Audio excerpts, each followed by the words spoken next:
முத்துவின் வின்எஸ்எஸ் brand அரிசிகள் தரத்திலும் சுவையிலும் என்றும் number 1.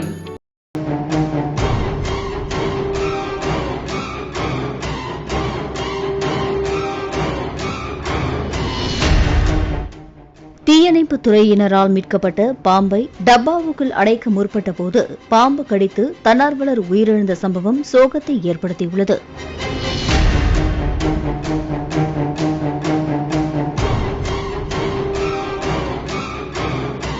Cuddalore மாவட்டம் நெல்லிக்குப்பம் புதுத்தெருவைச் சேர்ந்தவர் உமர் அலி. பாம்பு பிடிக்கும் தன்னார்வலரான இவருக்கு மனைவியும் 2 குழந்தைகளும் உள்ளனர்.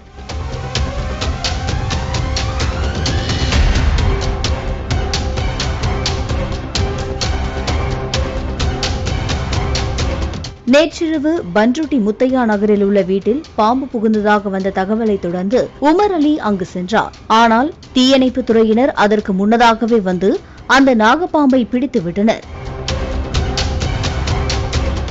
இந்த சமயத்தில் அங்கு வந்த உமர் அலி தானே பாம்பை காப்பு காட்டில் விட்டுவிடுவதாக கூறி கேட்டுள்ளார். இதையடுத்து தீயணைப்பு துறையினரும் பாம்பை அவரிடத்தில் கொடுத்துள்ளனர். தான் வைத்திருந்த புட்டிக்குள் அந்த பாம்பை மாற்றிய போது உமர் அலியை நாகப்பாம்பு கடித்துவிட்டது.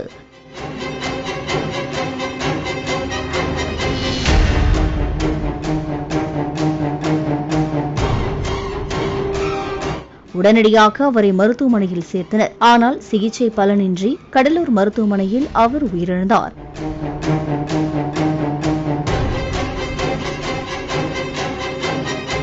உபகரணங்கள் இல்லாமல் பாம்புபிடி வீரர்கள் செயல்படுவதாகவும் இனி கடலூர் மாவட்டத்தில் அவர்களை பாம்பு பிடிக்க அனுமதிக்கக்கூடாது என்று பொதுமக்கள் வேண்டுகோள் விடுத்துள்ளனர்.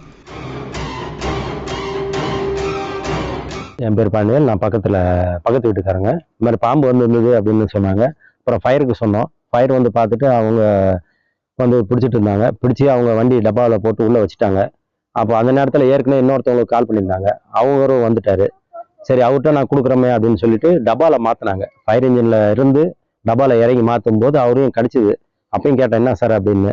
அவர் இல்லை அதெல்லாம் ஒன்றும் இல்லை அப்படின்ட்டார். வாங்கி அந்த டப்பாவில் மாற்றும் போது கடிச்சது தான். அப்புறம் அவர் அந்த டப்பாவில் மாற்றி நானே வண்டியில் எடுத்து போகிறேன். அப்பயே செலட்டை போட்டுங்கன்னு சொன்னோம். மூடி லூஸாக இருக்குன்னாரு. செலட்டை போட்டிக்கிங்க அப்படின்னோம். இல்லை கயிறு ஏதாவது ஒன்று போட்டு கட்டிக்கிங்கன்னு சொன்னோம். அவர் அதெல்லாம் வேணாம் நான் பார்த்துக்கிறேன்னு வண்டி முன்னாடி டேங்கர் வச்சுட்டு வேகமாக வண்டி எடுத்துன்னு கிளம்பிட்டாரு.